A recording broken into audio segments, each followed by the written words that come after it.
Crank up the volume and get ready for real-world bird hunting by listening to the Wingmen podcast by Eastman's. Now your host, Todd Helms.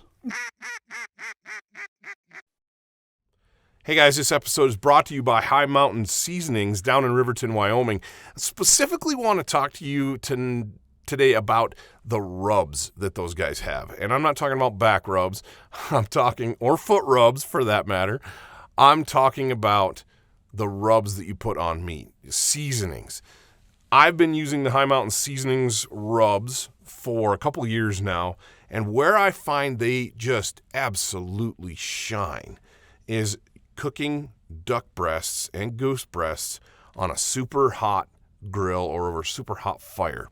What I like to do is I really, really like the garlic pepper rub that High Mountain Seasonings offers.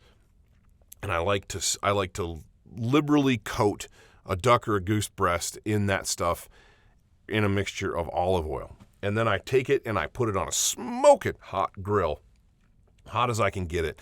And I sear that thing just like a ribeye steak. And I pull it off there at about medium rare, 120, 125. I let it sit for a little bit, not too long. I slice it thin, and then I sprinkle more of that garlic pepper rub over the top. I have gotten so many compliments. Guys are just wolfing that stuff down, whether it's at my house or whether it's in a hunting camp or wherever it may be. And it's not me. It's the High Mountain Seasonings, guys. You need to be using those products. If you're like me and you might be a little bit, uncreative in the kitchen, check out their full lineup of recipes on their website as well. High Mountain, you literally has ideas printed out right on there and recipes, easy to follow directions right on the website. I'm telling you, you're going to take these ducks and these geese that are always good eating, always have been good eating, and you're going to take them to the next level with High Mountain Seasonings. So, hey, make sure you're checking out everything that they've got, both at highmountainjerky.com, their website, and in your local grocery store or whatever sporting goods retailer that you use. Their product is probably there. Well, hey, guys, welcome to another episode of the Wingmen podcast, and I've got the distinct honor of having Ed Arnett on with me again. Ed, you've changed jobs since the last time we had you on the podcast. Give us the lowdown, man. I have. Hey, great to see you, Todd. Great to be back. You too.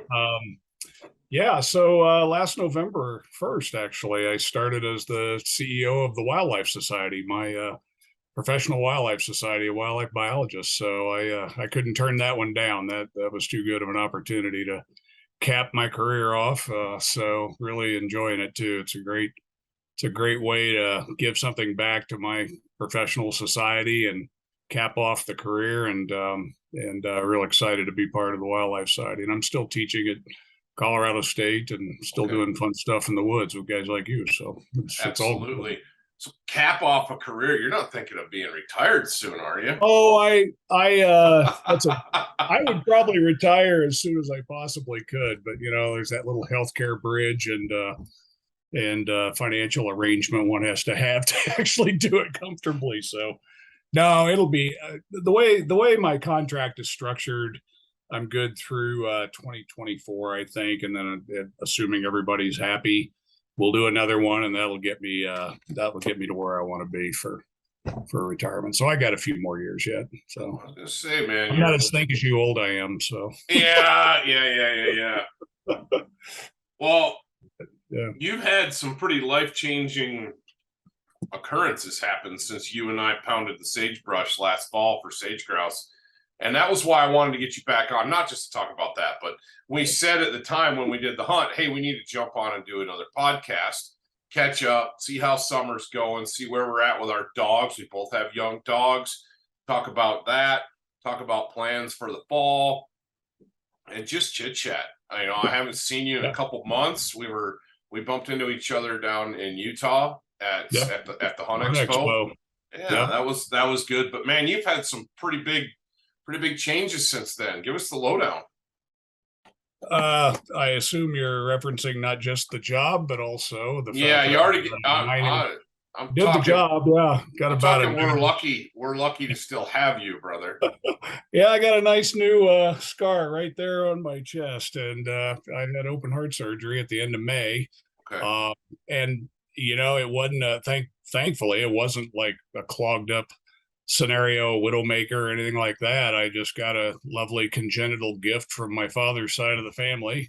All the men on that side have heart disease. I just found that out. I never knew my dad. I met that side of the family just a few years ago, and they warned me of it. So I've been watching, and I've been working with a cardiologist for about 2 years. So I've known what the issue is, and it's a bad aortic valve. Okay. So it wore out, and we replaced it. I had a great surgeon, and he actually found an area that was developing an aneurysm in my aorta. So that would have killed me, no question. So we got that fixed too. So, yeah, the good news is they said the pipes are clean, so Good. there's not any buildup. So, and I've been getting better every day. You'll appreciate this, as will your listeners.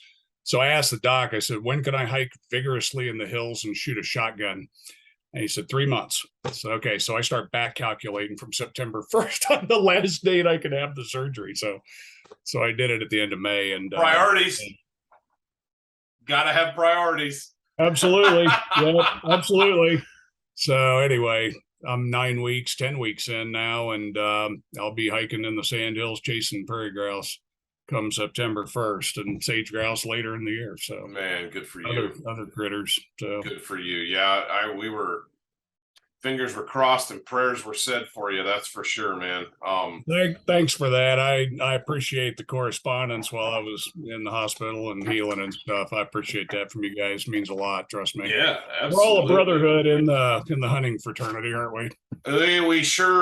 We are. We don't always act that way, but we certainly are. And it's something that I think we could do a better job of.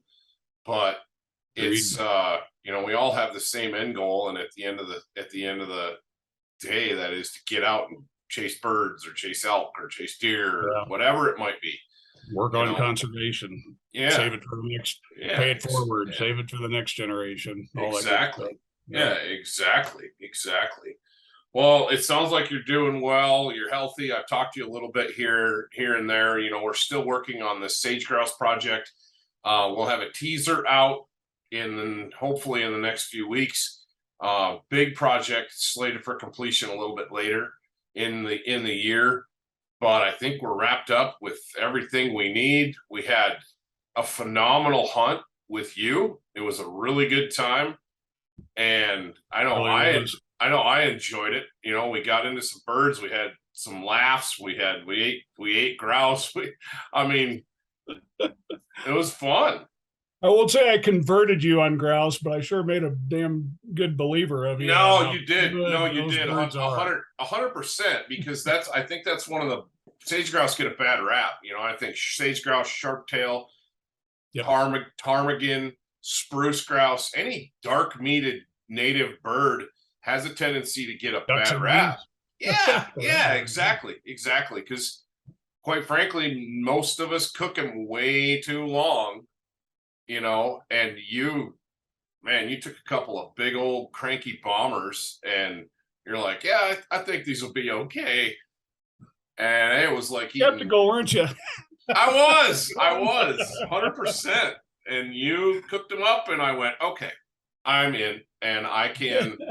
I have since duplicated that method on everything from mallards to Canada geese, sandhill cranes. You name it, I've done it. The only way I'll cook crane. I shouldn't say that.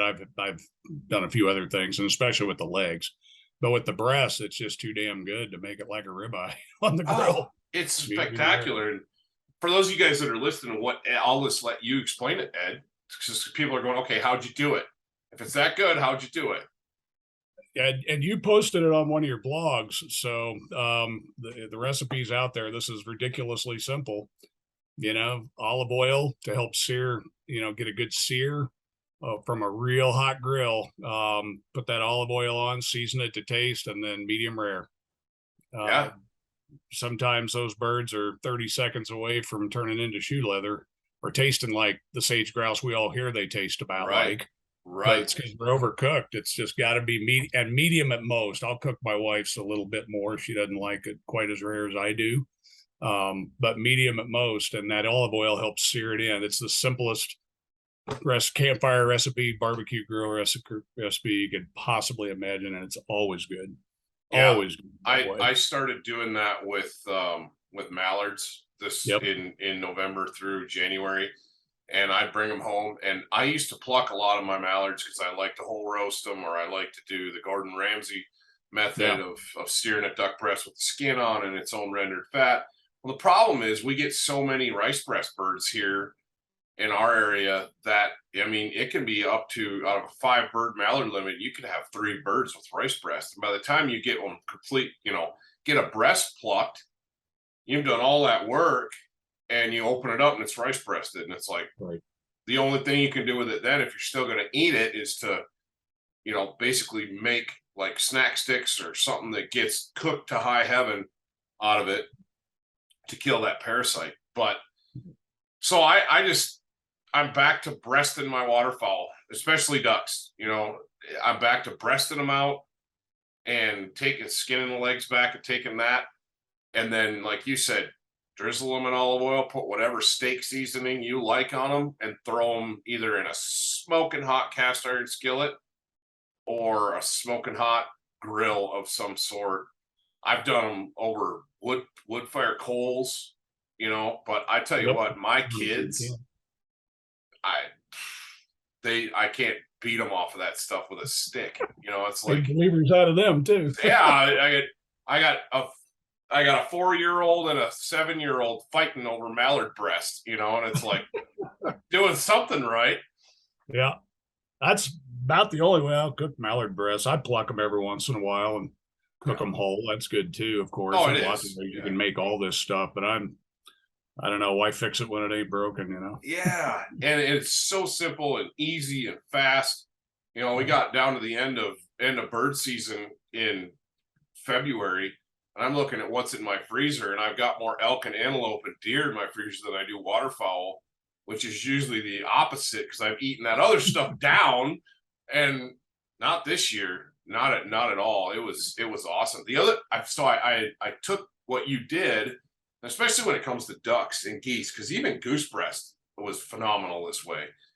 And I did the whole seared thing, got it medium rare, and then I sliced it like real thin. On kind of on an angle across the grain, so it's falls apart in your mouth, and then I just sprinkled more seasoning on the top. I like spread it out and just sprinkle a little bit more. And this was the real kicker, I sprinkled brown sugar on it. Oh yeah, that sounds good. My gosh, I'm gonna have to try that. I've done it, I've sprinkled them with barbecue sauce. Obviously, you're basically can put anything you want on it, but any good steak sauce. But it's good the way it is. But I'll try the brown sugar. I haven't done that before. Yeah, try that. You could even. That sounds like it'd be good with acorn squash and with brown sugar on it for my gardens. It'd be really good. I made a huckleberry merlot reduction for Valentine's Day with it, and drizzled that on it too. And man. It was really good. It might have been a little sophisticated, but it was pretty good. That sounds good. I'm getting hungry now. I got my tenderloins from my mule deer I shot last year. Nice. They're going on the trigger tonight. So there you go. They're making me hungry. Well, and we're getting to be that time of year. I mean, it's August 4th, and we've got listeners all over the country, and the guys in North Dakota are getting ready to shoot early honkers here pretty quick. Yeah, that's coming up quick. It is.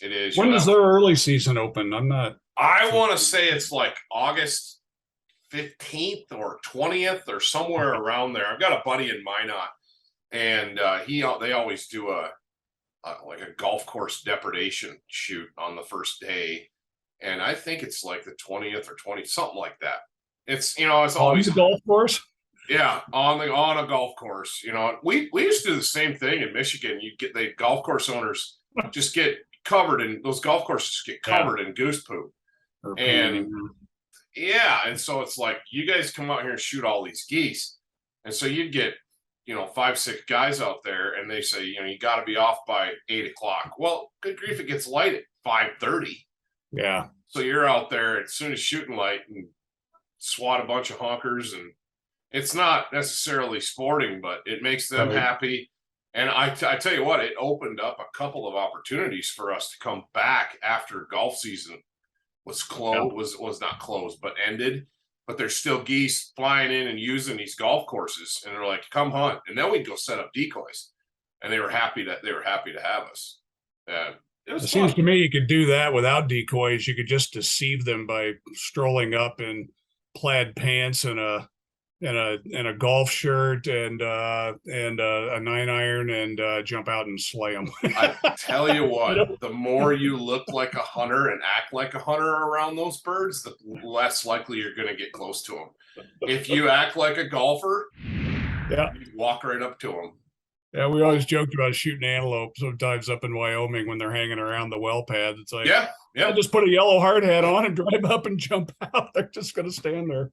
The first archery antelope that my wife took, that's exactly how she did it. We stalked and stalked and stalked all day, couldn't get close, and they were feeding through this well pad. And I said, you know what? Why don't I'll just drive up, you jump out, and I'll drive off and sit and watch. I said, just hunker down the opposite side of that big tank and, don't move around, but don't act, you don't have to hide, and just see what they do. They fed right past her like she wasn't even there. Yeah. And they're so used to that kind of stuff, but crazy patterns. Yup. Well, what are you hearing in Wyoming? I'm getting a mixed bag on birds. I'm hearing that, you told me your area is getting some rain and it's nice and green, and there's other areas that pretty dry, but I'm getting mixed reports. I haven't seen the data on sage grouse, but a buddy of mine's telling me that some leks are doing real good and others are still struggling from the drought. And that's what we saw this spring on our lek counts with sage grouse. We went to the Golden Triangle this spring, and with Tom Christensen. Yeah, I was going to ask if you went with Tom. We went with Tom. And we saw very, very few birds. It was he said, and it was. Let me qualify that. We went one morning was all we did down there, and it was nasty. I mean, 20-mile-an-hour wind, blowing snow, super cold. The birds were on the lek. Every lek that we looked at, when we walked down and did actual lek checks on the lek itself, physical inspections, the birds had been there. The snow had been dusted off. There was fresh cecal matter there. They had been there, but we didn't get a count. We only got a count on one lek. And then you come up here, we're in the Bighorn Basin, and the lek that we have, the 2 leks that are real close to the office here, had lots of birds on them. It was like there was no change in those leks whatsoever. But that's also reflective or kind of indicative, I guess, of the state of Wyoming's management plan for sage grouse. They don't really monitor sage grouse in the Bighorn Basin very closely. Our habitat here is very intact. We don't have the cheatgrass invasion. There's cheatgrass, don't get me wrong, but we don't have it to the levels that other places do. But the range is still in good shape to where it's good shape. Totally invading. Yes, exactly. And the birds right here in the Powell Valley or the Shoshone River Valley have the benefit of being able to use agriculture as well.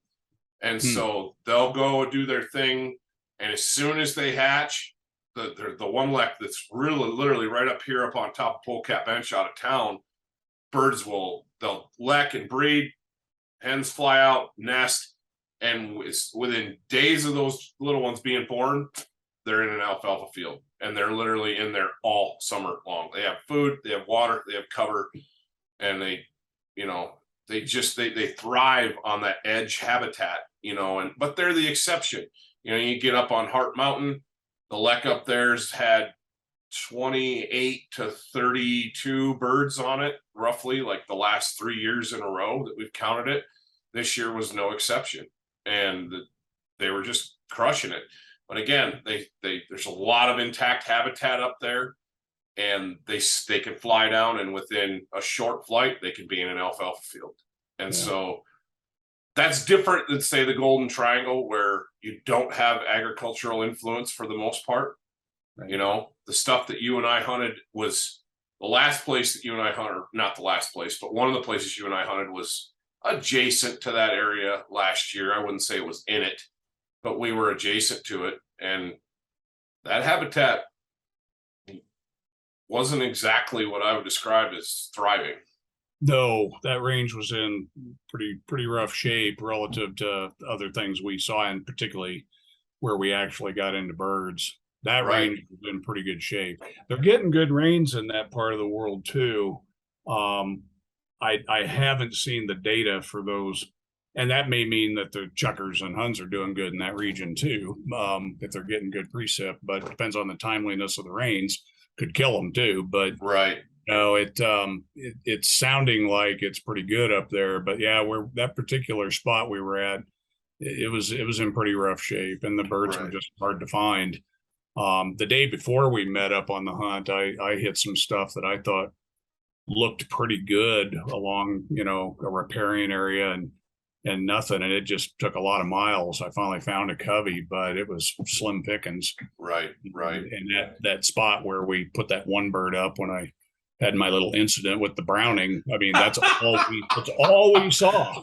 I know. And that was a sweet little music area with water, and had some good deep sagebrush that wasn't, you know, because we talked about that too, about when you're hunting sage grouse in particular, you can, if you're walking around in waist tall sagebrush, you're probably not going to find a lot of birds. Yeah. They like it spread out. They've got to be able to get in and out of it. You know, they've got to be able to fly in for cover or run in there for cover, but they have to be able to escape it too. And if it's too confining and restrictive, they don't like that. It was hilarious. The first night of the hunt, we were waiting on a storm on that big ridge top, and we were talking about that walking down the road, because there was a patch of greasewood right next to it. I call it greasewood. It was just like greater sagebrush. It's like giant, right? And I mean, this stuff was like 6 feet tall and super thick. You're like, yeah, there's not ever any, not ever, but there's usually not many birds in that stuff. And with the first 2 birds we flushed came out of there. But it wasn't real thick though. It was kind of like 5 or 6 bushes. It wasn't. Yeah. 6 foot. No, tall. It wasn't a sea of it. But and I guess the point I'm driving at there was it had just got done storming too. So those birds very likely could have gone in there to hunker down for a bit. That's actually the times I've kicked them out of some of the taller stuff. And there's always exceptions, but just windier than hell. Yeah. And you knew they were probably going to be on the lee side, and sure enough, the dog got birdie and flushed them. That wasn't our hunt; it was a different. Right. But I'm like, why is the dog so birdie in this? It just didn't look right. I'm like, the wind, the cover, you know, and it was interspersed enough with openings that patch was big and heavy, and you just wouldn't really expect them in there necessarily. But boy, they were right on that lee side. Right. And when you got up, actually, the stuff was tall enough. I never did get a shot at them, so I had to chase down the singles on that hunt. So well, and it was funny because when we got separated last year, that first evening, we kind of were chasing some chuckers around a little bit, and I split up and went down one ridge. You went down another, and I got into a covey of birds on the backside of the one ridge again, out of the wind, out of the weather, in some of that bigger stuff, but they were on the lee side. Like you said, they weren't buried in it. Yeah. And I think that's important to recognize, as that was one of the things I took away from that hunt was, man, if you're wading through 8 miles of knee deep, waist deep sagebrush, you're probably not going to find many birds. Right. Yeah. Ridge tops. Yeah. And those little draws. That's always a good bet for sure. Yeah. Now the last day we really put it together, and we got a really nice hunt in on that last morning. Yeah. I'm trying to remember. We did really well. We did what was 7 or 8 birds. I mean, I think we took possession, both of us. We were right there for 3 days or 2.5 days of hunting. We were right there. And I remember that one covey we watched. It was that same covey that I'd seen before you guys showed up. It was on the private that we couldn't hunt. and then they were on the state land a couple days, like second day or so. Remember that, Cubby? And we sat there too damn long, and they got nervous. We should have just kept driving and then gone and hunted them. We just sat there trying to figure out a plan, and they got up and flushed. That's always the way it goes. When you see birds up from the truck, if you sit and watch them, they get nervous and they leave. And they knew exactly where to go, to feel safe. They flew right over the fence onto the private and sat right down. Right, we could still see them. It was hilarious. Yeah, no, we had excellent hunting. It's something that I think people may ask, well, if sage grouse are in a tenuous position, why are we even hunting them? Why are we even getting after them? And that's something that you and I talked about, because I know for me, I have very personal reasons for it, and I already have a weekend planned out to take my kids and my wife out this year so they can at least see it and experience it. I said, you got to see this. You got to experience it. Even if we don't shoot any of these birds, we got to get the dogs out. It's just special. What's your take on that? Why hunt these things? It's a question that I've fielded so many times, and in the state of Wyoming, they address it all the time with the sage grouse implementation team and defending their plan, the state defending its approach to harvest management, because a lot of times the industries and others say, well, if we have to have all these restrictions, why are we still hunting them? Well, part of the reason is because the development coupled with other types of habitat loss led us to a situation where harvest has had to be restricted and curtailed. And the states have done a fantastic job, as far as I'm concerned, and most states where they have just followed what the data are telling them in terms of restrictions, closures. Wyoming had multiple closures across the state for a number of years, and we're contemplating a statewide closure. We actually fought that, and I'm getting to the heart of the question, in part because hunting has never been shown to be, for the most part, to be the driving limiting factor of So it's almost always related to habitat quality, habitat loss. Make no mistake, sage grouse are not pheasants or bobwhite quail or other types of game bird species. They're longer lived. They just are, and they have high overwinter survival relative to others, as do most of the native game birds, or those that tend to fare well in these very harsh climates. So you can have what's called an additive effect. Compensatory effect is when you're compensating for deaths that would already occur from natural causes. So young mallard ducks, for example, are probably not coming off the winter range regardless. So there's a compensatory relationship with the human harvest relative to what's going to go back next spring. But that's a little different with sage grouse, but it's a timing issue as well. There are times when that compensatory effect is in play versus the additive effect. And once the broods get to a certain point, and it varies by state, but it tends to be, later in the year when you really start seeing they've survived all of the mammalian predation and raptor predation. They're probably going to experience weather deaths and those kinds of things by a certain time in the fall, and hunting after that is when you can really start affecting the population that goes into winter, which probably many of them are going to make it anyway, if you see what I'm saying. So they have that winter survival. But by and large, when you look at all the factors that affect sage grouse, hunting doesn't rank up there as the number one or two reason. So that's part of it, just the basic science of the matter. But you also have a group of advocates like you and I who love to hunt game birds and love to hunt. So if there's no hunting, there's no reason necessarily. This isn't the grandest excuse that goes over well with everybody, but it is true that, and particularly when we were looking at a listing potentially of greater sage grouse, when it essentially becomes a federally managed bird with state participation, the states are not going to want to put sportsman dollars, PR dollars, and people aren't going to be buying licenses. They're going to buy hunting licenses. It's not like you have a sage grouse license, at least yet in Wyoming. Other states do have that, and they control them in a more limited way. But they're not going to want to put those PR dollars into sage grouse per se, and the sporting dollars have added up well into the hundreds of millions of dollars. The count that I saw back in 2012, I believe, the Western Association of Fish and Wildlife Agencies estimated sportsman-related dollars totaled about 132 million over a 12-year period between 2000 and 2012. So that's not chump change, and that was going directly to sage grouse research, habitat management, all the things that we were trying to do to put the plans together and get conservation in play. But the other thing that the wildlife agencies did is they set guidelines and principles that states could follow and set triggers. So in Colorado, for example, there are two of the best units that folks would hunt sage grouse. And I don't know where we're at this year, but the last few years, the lek counts have been down below a certain level for 3 years in a row, and that triggered a closure for those areas. Other areas were still open.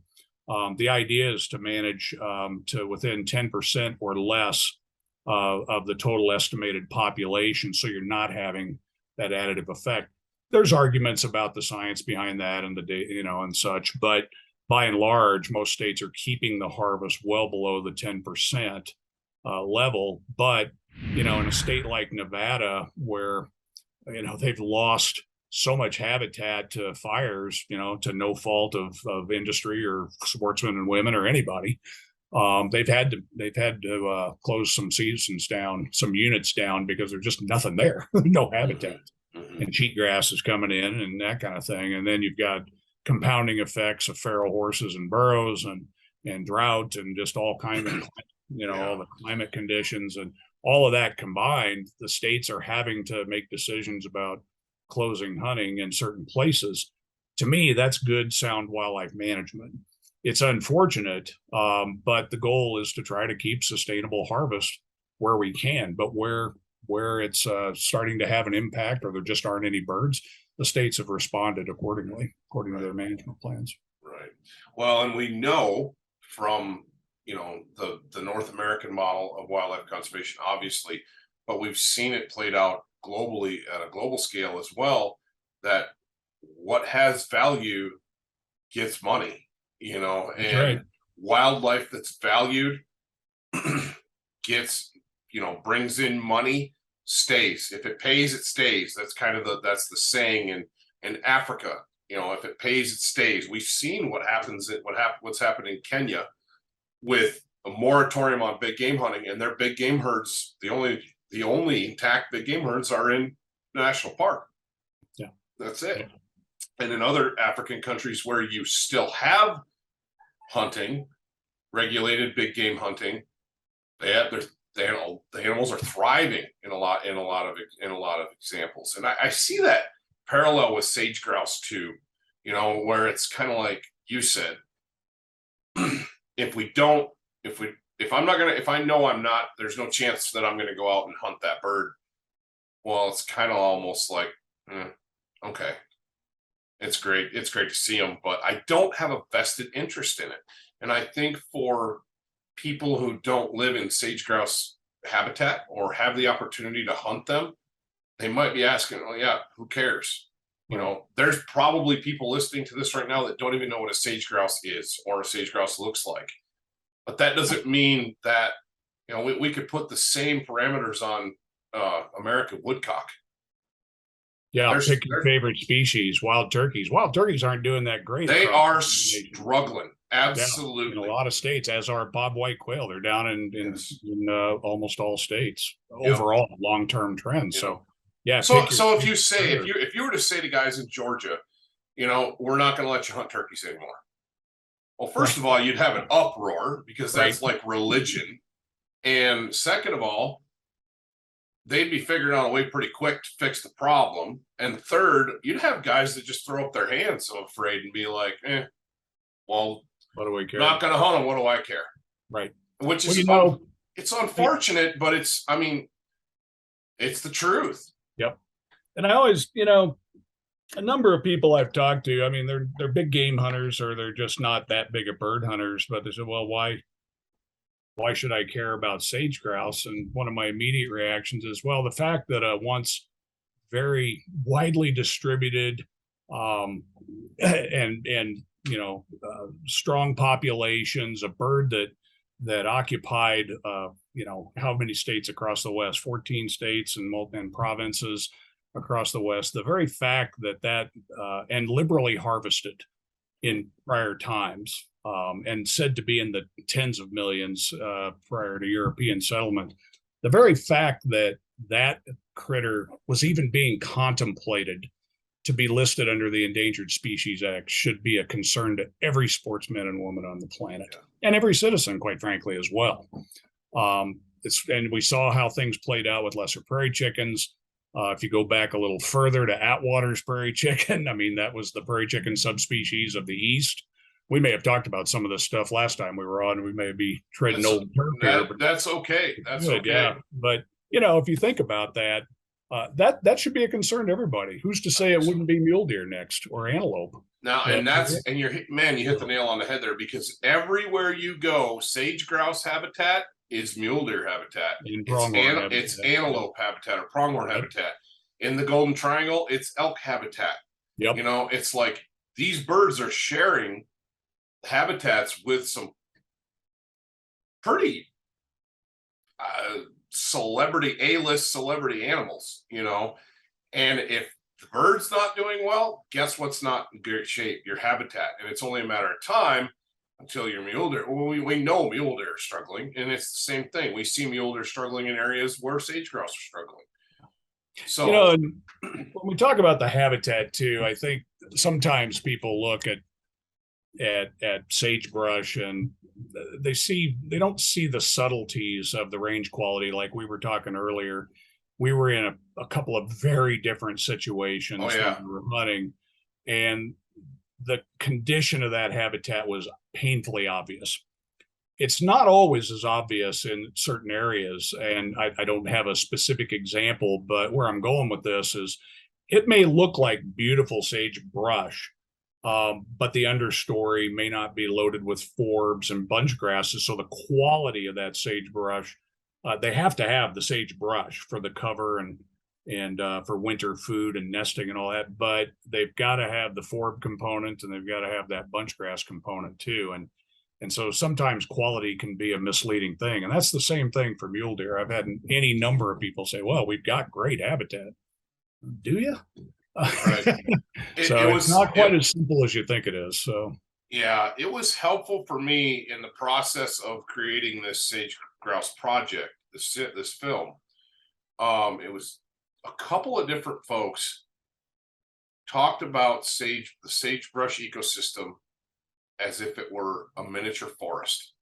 Yeah, Mark Twain coined that. There you go. Mark Twain coined it as an old growth forest in miniature form. And it is. It's 100%. And we know from managing forests that if in species that need regenerative growth and fresh growth, like grasses and forbs and browse, like mule deer, for example, or woodland grouse, like rough grouse in the East, in the upper Midwest, they do best where there's young regenerative growth. And whether that comes through controlled forest fires or wildfires or controlled burns or prescribed burns, wildfires or logging, and I'm not saying we're going to go log the sagebrush ecosystem, right, but that's where that fire plays a big part in this picture. When you've got stuff that hasn't burned in a century, or that has burned so hot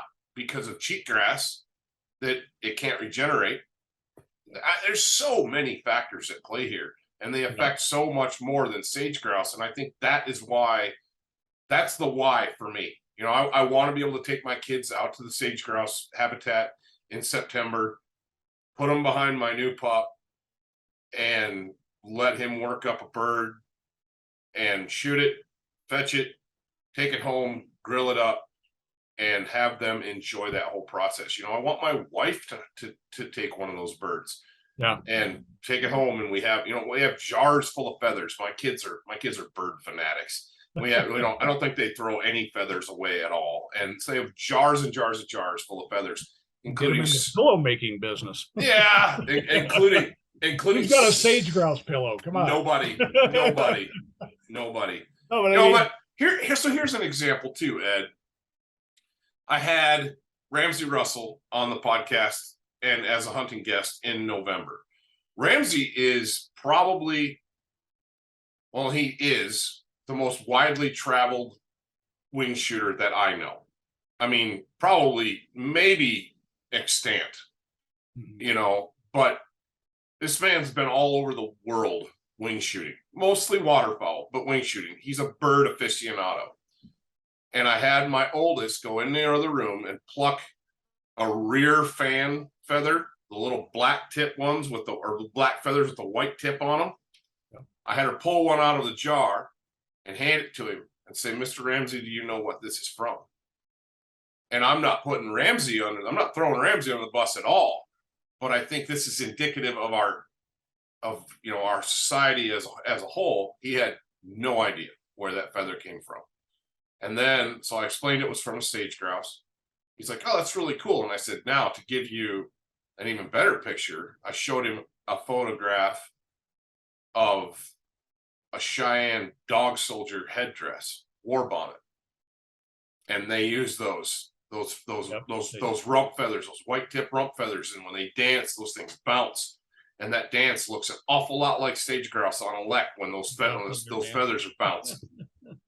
And he was so appreciative of it. It was a cool connection there.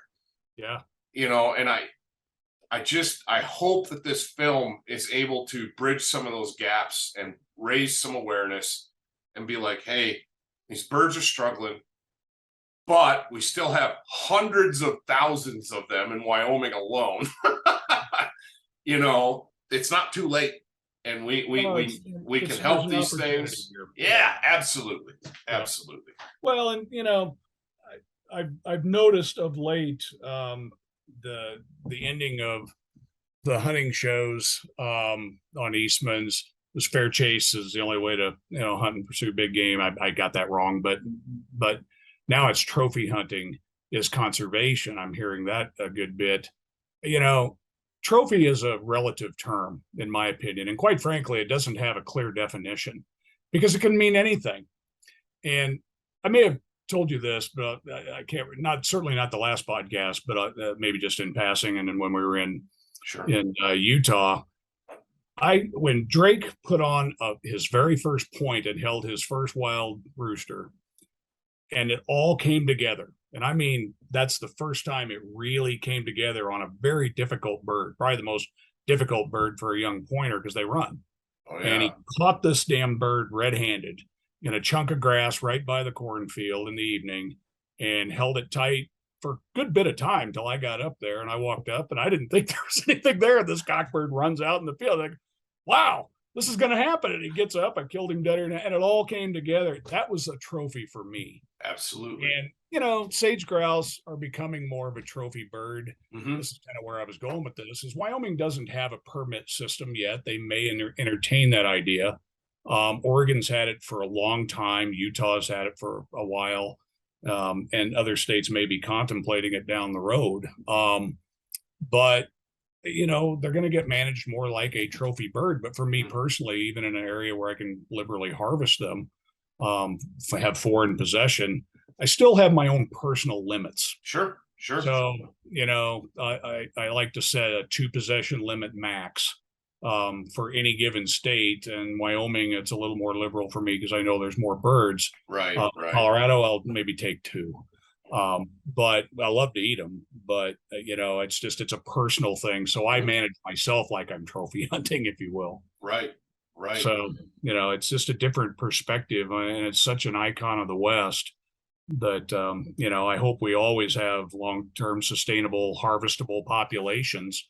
But it's getting dicey, and it's really dicey in some states, particularly west of us in that great bison country. And it would not surprise me if there's a petition down the road to re-engage the list or reinitiate a listing process for sage grouse.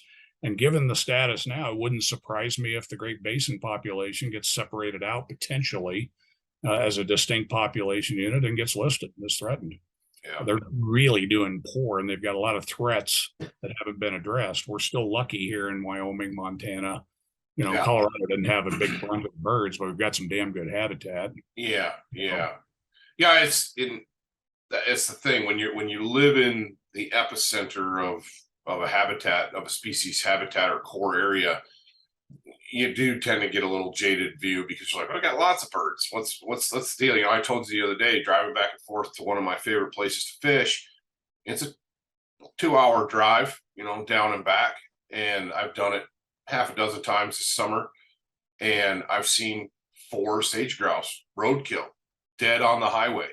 I have driven that stretch of highway over the last 10 years hundreds of times. I can't count how many times I've driven it. I've seen, in all that 10 years, I've seen 1 grouse dead on the road. This year, I've seen 4 this year. Now, I hate seeing them dead on the road, but that tells me there's probably quite a few birds flying around, running around out there. Data point, no question. Yeah. So hopefully there's a bright spot. I don't want this podcast to be all doom and gloom. No, not gloom and doom, but it raises awareness that we still have. Exactly. And, you and I have a shared passion about those birds. That was the first experience that we got to engage in together. And I hope we get to do it again because I had a darn good time. Yeah, me too. You got a break in your filming schedule? Maybe we can put something together this fall.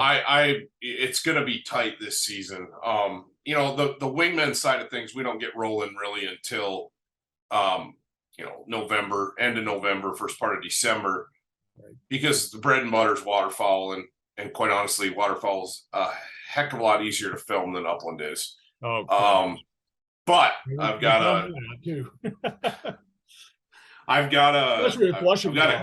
yeah, exactly. Anyway, we'll see if we can make it happen. If I can get away, I'll definitely give you a holler because I'd like to hook that up. But speaking of that, you got a young dog that you're bringing up. You just alluded to the pheasant thing. Yep. How's Drake doing? He's doing good. He's antsy as hell because his dad was laid up for, about 5 weeks, not even taking him on a walk, but he's coming around nice. I ran him in a NAVDA natural ability test and he placed, I guess is the right word. He got 100 points and a third prize, which wasn't exactly what I wanted. But, the reality is what got him was the tracking piece of that. I hadn't trained on that much. Okay. But he pointed and held. So, and this is after hunting season. At the end of the hunting season, like we wouldn't even hunt with him when you and I were out. Yeah, we didn't. Ready to blow the birds up. And we're trying to get a film production together. So we use the old dogs. But he, toward the end of season, throughout the whole season, I just did what everybody I've talked to with pointing dogs told me to do. Let him run and blow him up. He'll figure it out. And sure enough, he figured it out. First thing he figured it out on was hen pheasants. I couldn't put a bird under him to save his soul. I felt bad for him because he was like, I can't shoot. And he's like, what are you doing? I'm holding my point. What's wrong with you? Take that poor dog to a preserve someplace. Yeah, right. Well, I did preserve hunts with him just off and on. I didn't want to do too much of that, but yeah. I did 3 or so, and he's just rock solid.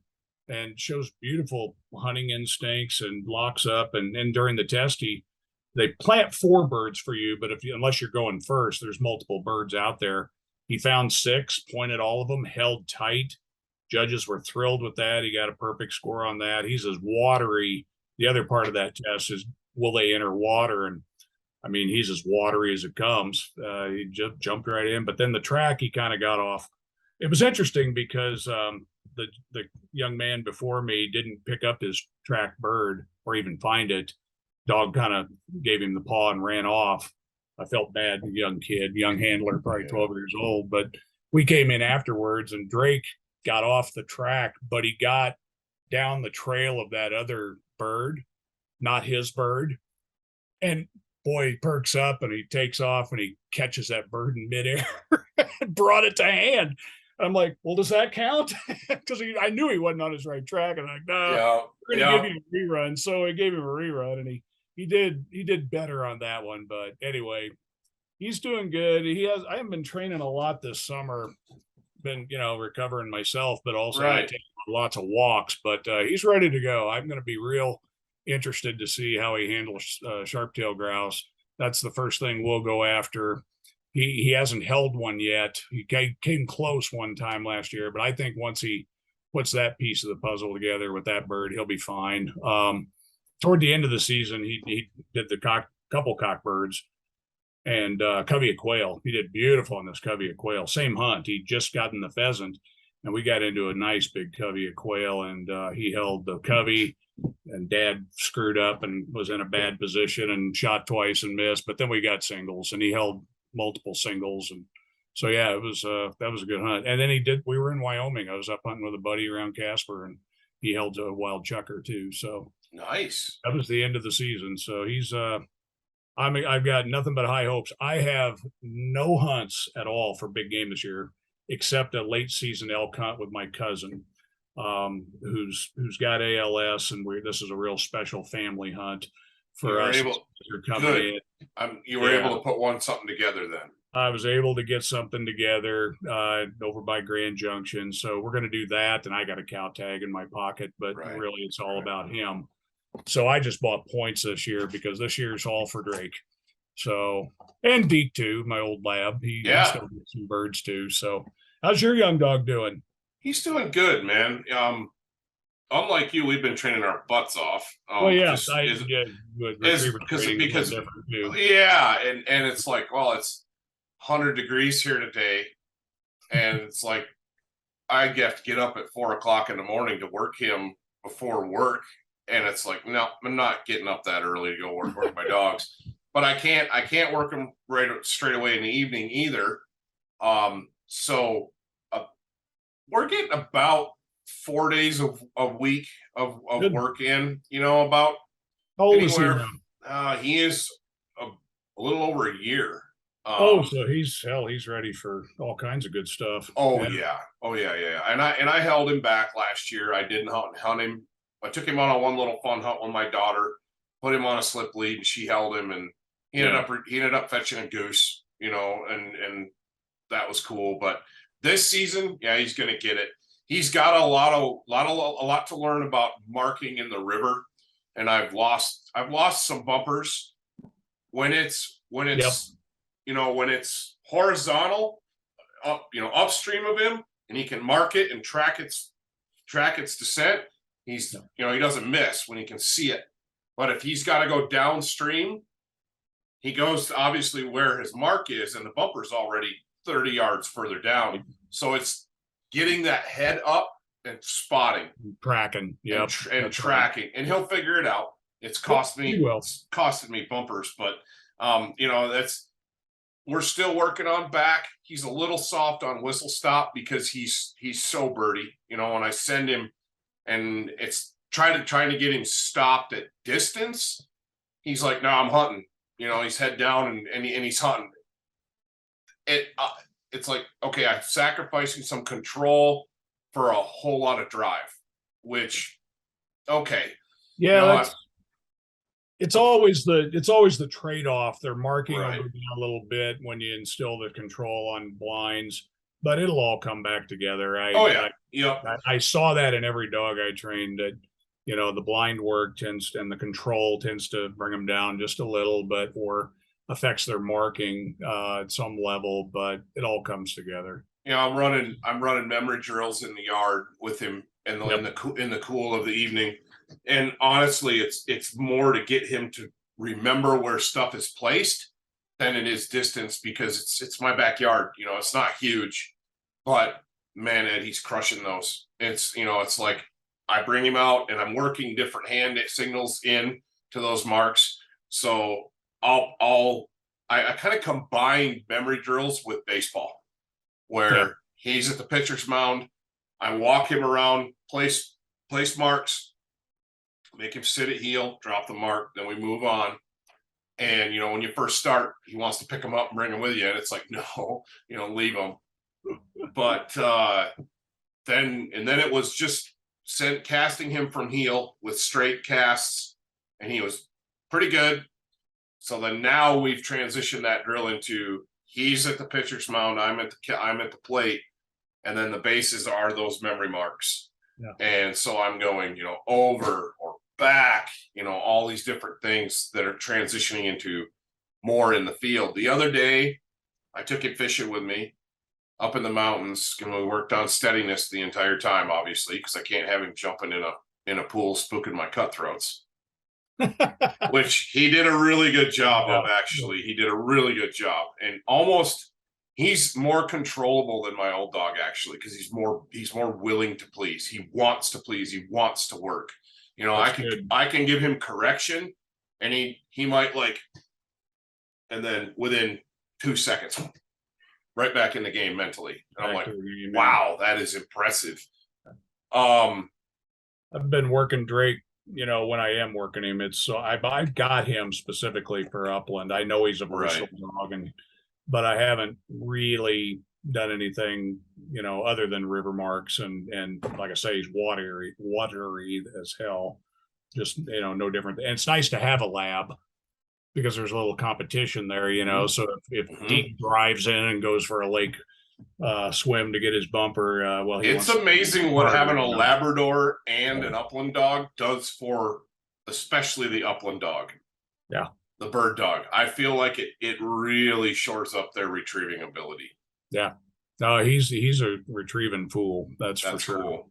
That's super cool. And I'm doing stuff that most pointing guys would just go, oh, for God's sakes, really? But, when I picked him up, it's really funny. I don't know if I told you this story. When I picked him up, the guy that sold him to me, I actually was his judge in the AKC Master National in 2013 in Kansas. Okay. And we put these pieces together after I got his name from a guy in Wyoming who has a poodle pointer, lives down in the southeast corner. I ran into him just at random over in Nebraska, and we were shooting the bull, and he had a gorgeous dog, full brother to Drake laying behind me here, full brother. And it was just a repeat breeding, and I got the guy's name. It's like, man, that name's familiar, the kennel. And I read on his website, he runs labs in the national. We started putting the pieces together. When I showed up, I go, Chris. He goes, hey, Ed, yeah, now you remember me? I'm like, yeah. He said, yeah, you threw 4 of my 5 dogs out.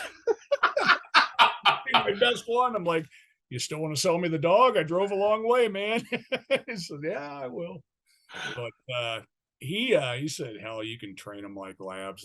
Pointer guys will tell you you're crazy. He runs his through the double T and baseball and double T and the whole works. And I make my dog sit. Yeah, and, that's unheard of for a bird dog. A lot of pointer guys don't do that. Yeah.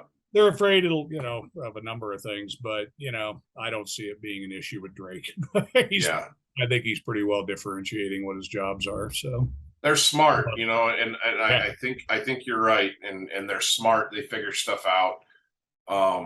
Those instincts are bred in them. It's like trying to get a lab that doesn't want to retrieve stuff or doesn't want to hold stuff in its mouth.